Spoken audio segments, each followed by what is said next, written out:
और मैं समझता हूँ कि अल्लाह ताला के फजल करम से नफ़रत, झूठ, गाली गलोच, मुनाफिकत, बदतमीज़ी, बदतहज़ीबी, दंगा फसाद और फितने को बुरी तरह से अल्लाह ताला ने शिकस्त दी है। तो मुल्क कहाँ जा रहा था 2017 में और उसके बाद फिर कहाँ चला गया, आपने अपनी आंखों से सारा मुशाहिदा किया। तो मुझे बड़ी अच्छी तरह से याद है कि हमारी ग्रोथ रेट बहुत बढ़ रही थी, 3% पे हमारी महंगाई थी, ये 39% पे ले गया और उसके बाद अल्लाह के फजल करम से फिर आज कितने परसेंट है? 4% आप कह सकते हैं, 4% पे फिर आ गई। लेकिन रुपए की जो हालत की है इन्होंने, उसका मेरा ख्याल है कि खमियाजा आज हर पाकिस्तानी भुगत रहा है। आप मुल्क के अंदर भी भुगत रहे हैं और मुल्क से बाहर जाए तो आपको पता लगता है हर चीज़ को, डॉलर को आपको 270 से जो है ना वो मल्टीप्लाई करना पड़ता है, तो फिर आपको रुपए की कीमत निकलती है। पाउंड को 450, 450 से मल्टीप्लाई करें तो आपको रुपए की कीमत का पता लगता है। यानी $1 में $300 रुपए के लगभग का है। पाउंड 400, 450 का है। और ये अपना बैठे हैं हमारे मोहतरम सऊदी अरब से हमारे जी आज़ाद तबस्सुम साहब, इनको पूछें कि आज दिरहम का और इसका सऊदी रियाल का क्या रेट है। जब मैं प्राइम मिनिस्टर था 1999 में, मुशर्रफ ने जब मार्शल लॉ लगाया तो सऊदी अरब हम गए। उस वक्त सऊदी रियाल का रेट कोई 11 रुपए था उस वक्त, उस जमाने में, और आज कितना है तकरीबन 78 बताएं। और दिरहम का भी यही हाल था। तो बहुत तबाही फैली है हमारे जाने के बाद लोगों ने इस मुल्क के अंदर, इस मुल्क का सत्यानाश करके रख दिया। और जो मैंने अभी कहा कि बदतमीजी, बदतहजीबी, दंगा फसाद और फितने, तो पाकिस्तान का क्या कहते हैं बिल्कुल निकाल दिया इन्होंने बुरी तरह से। हमारा जो है ना जी दिवालिया। और फिर मैं समझता हूँ कि जी अभी पिछली बातें करने का कोई इतना फायदा नहीं है। आपको सब पता है, जो हमारे जरा थोड़ी सी बड़ी उम्र के साथी हैं उनको सब पता है, छोटी उम्र के भी पता, सबको पता है, मेरे दाएं और बाएं बैठे सबको पता है कि पाकिस्तान अगर वो तरक्की की रफ्तार हमारी रहती तो आज पता नहीं हम कहाँ पहुंचे होते। ना हमें IMF को कोई फिक्र होता, ना दुनिया के अंदर कोई हमारे फॉरेन एक्सचेंज का हमें कोई फिक्र होता। हमें तो आजकल यही फिक्र दे के बैठ गए हैं कि हमारे रिजर्व्स कितने हैं, IMF हमें ये करने देगा या नहीं करने देगा। तो हम खुद कई फैसले खुद नहीं कर सकते। बहुत सारे फैसले हमारे यानी कि गैरों के हाथ में, और गैरों के हाथ में इन्होंने दिए हैं, हमने नहीं दिए, इन्होंने दिए।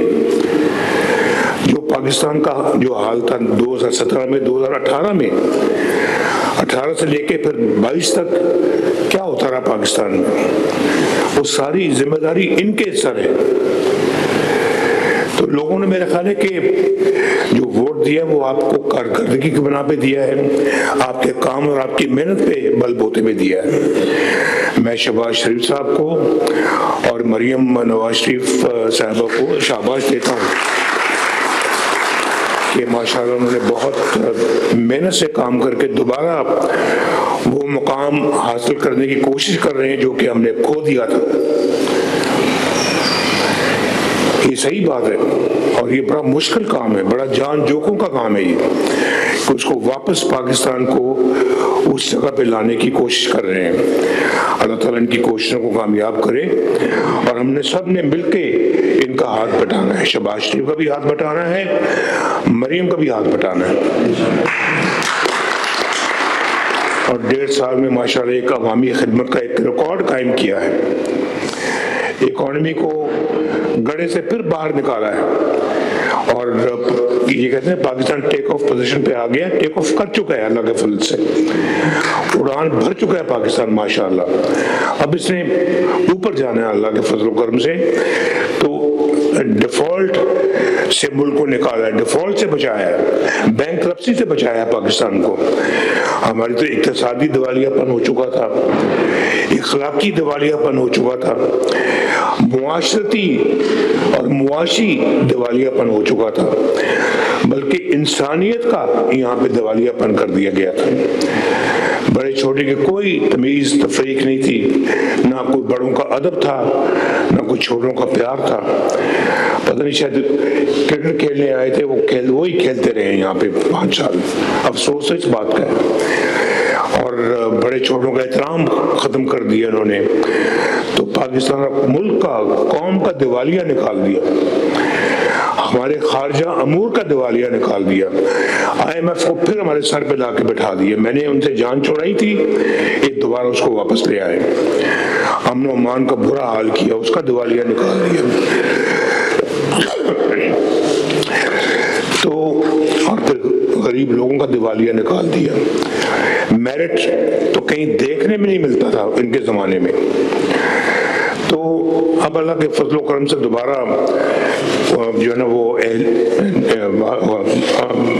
सब चीज़ें बहाल करने की कोशिश हो रही है।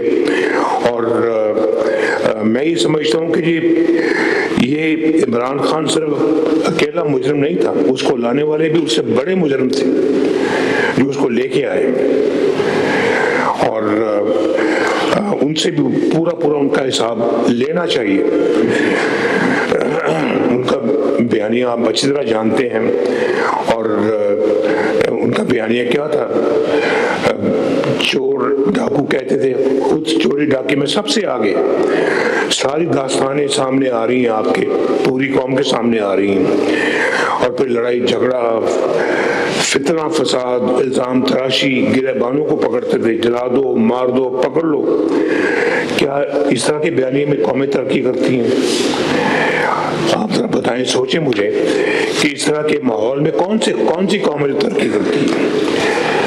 लेकिन आज अल्लाह के फजल करम से मरियम के यहाँ पे पंजाब के अंदर 1,20,000 नए घर बन रहे हैं गरीबों के, और उनको घर मिल रहे हैं, बन रहे हैं, अपनी छत अपना घर स्कीम के तहत।